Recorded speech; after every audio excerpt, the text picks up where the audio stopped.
উত্তর শ্রীরামপুর যুব সংঘের মাঠে গতকাল চলছিল লোক সংস্কৃতি উৎসব ও কৃষি মেলার সন্ধ্যাকালীন অনুষ্ঠান। সেই সময় বাড়ির সামনে গাড়ি গ্যারেজ করা এক ব্যক্তির সাথে গাড়ি রাখাকে কেন্দ্র করে এক মহিলার ঝামেলা ও অশান্তির সৃষ্টি হয়।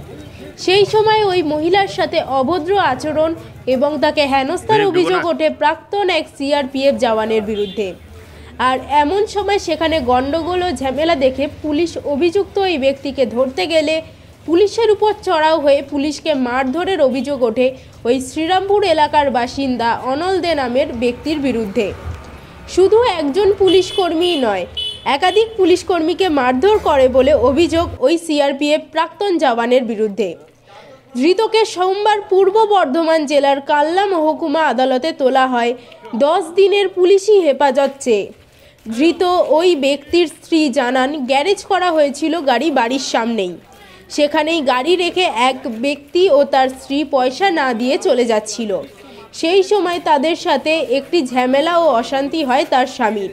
স্বামী নেশা করে থাকার কারণে পুলিশের সাথে খারাপ ব্যবহার করে পুলিশকে মারধরও করেছেন, তিনি স্বীকার করে নেন।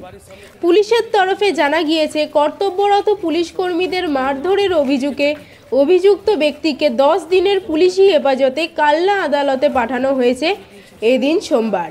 সেফিল টাইমস। আপনি কি করছেন আগে? আজ স্যার পারছি না, মাথা সব যন্ত্রণা করছি।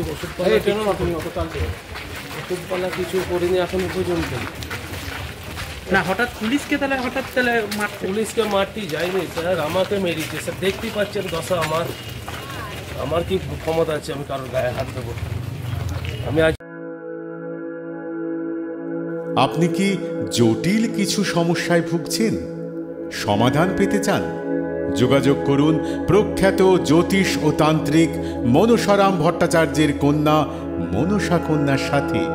প্রখ্যাত জ্যোতিষ ও তান্ত্রিক মনসা কন্যা হাওড়া জানবাড়ি ও হাতিবাগানের নিজস্ব মন্দিরেও বসেন।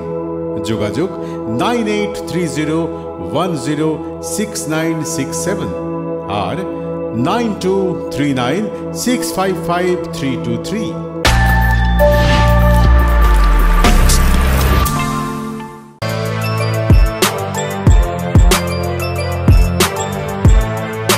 এখন অনেক বড় শ্রী লেদার্স হাওড়া ময়দান।